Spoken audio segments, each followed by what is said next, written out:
Fortune favors the bold. Take them out.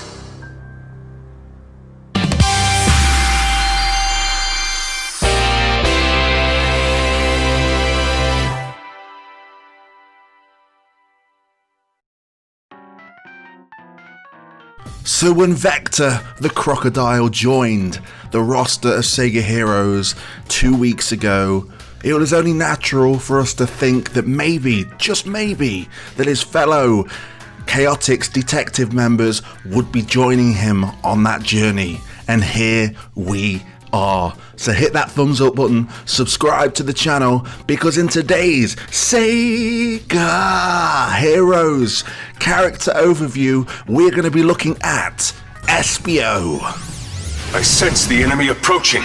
As always, before we go into Espio's in-game statistics in Sega Heroes, we're going to have a brief history of Espio the Chameleon. Espio is a fictional character from the Sonic the Hedgehog series. He is an anthropomorphic chameleon who mainly serves as an intelligent ninja warrior and a member of the Chaotix Detective Agency. There he works together with Vector the Crocodile and Charmy Bee to solve whatever cases they are given, where he puts his skills to good use. While initially a hothead when introduced, Espio has since become a calm, soft-spoken, serious and disciplined person whose wariness and soulful character makes him a vital member of his team and balances out the foolishness of his friends. Now let's go over to a fun fact about Espio. Did you know in the Mario and Sonic Olympic Games series, Espio was not playable until the 5th installment, where he was only playable in the long jump event. The games prior, he served as a referee and a cameraman.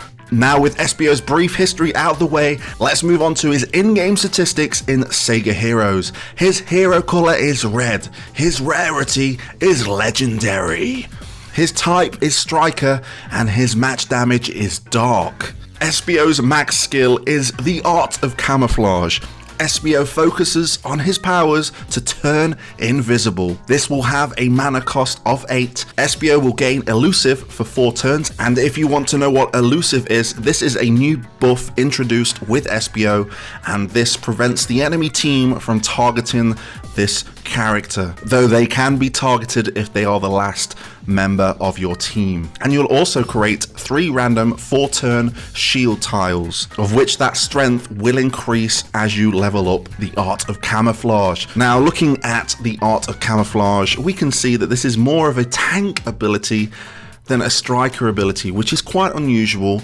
But let's dive into it a little bit deeper. We can see he gains Elusive, which kind of is the opposite of Taunt, like I've explained prior. So he is not going to be getting hit, and it has a low mana cost of 8, which is great. So you can be using this quite often if you are matching those red tiles on the board. Also, he is going to be creating some shield tiles, so this is going to be creating some defense for the whole team. I can't really see anything bad. I mean, with him being a legendary, you would expect his max skill to be a striking ability, but with this low mana cost of 8 and the fact that is providing a bit of shield for the team, and he is not hittable for 4 turns, you know what, I will accept this, and I think this is a pretty good max skill to have for a striker to keep him on that battlefield longer and longer.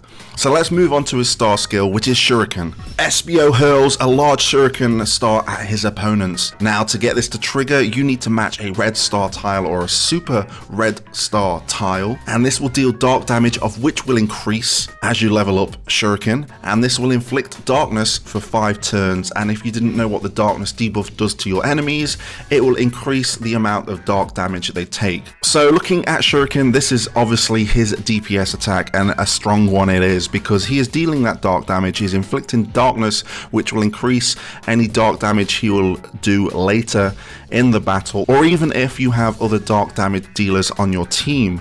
Now Espio's match damage is dark, Shuriken deals dark damage, so if you use it again with someone with that darkness debuff, you're going to be kicking some serious numbers with this star skill. Nice and simple, it is a striking ability, and it is definitely something you want to consider while using Espio in your team. Moving on to Espio's passive. This is Ninjutsu Master. Espio uses his ninja powers and natural chameleon abilities to exploit his enemy's weaknesses. If the enemy is inflicted with vulnerable, volatile, or darkness, Espio's matches deal damage in that debuff's corresponding type.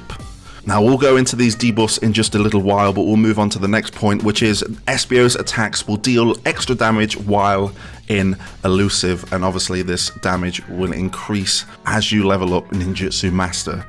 So going back to these debuffs you can see on the screen, vulnerable increases the amount of physical damage taken, volatile is the increase of elemental damage taken, and then darkness, we've just gone this over in Shuriken, this will increase the amount of dark damage taken.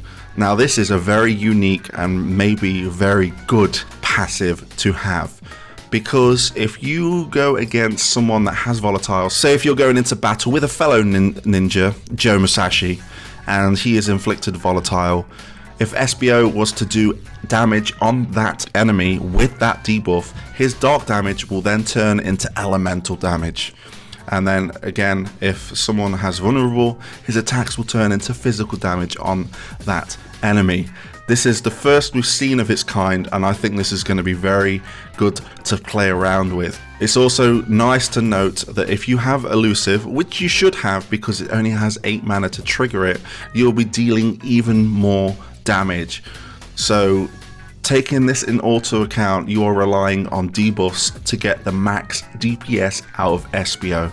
Now if we were to talk about teams to have with Espio, I would go straight to my girl Alice, usually for the yellow slot, but I think that he will be prepared much better with a fellow ninja in Joe Musashi because he is inflicting volatile, and you have 2 powerful damage dealers on your team, and Espio will have the ability to protect your team with the shield tiles from the Art of Camouflage.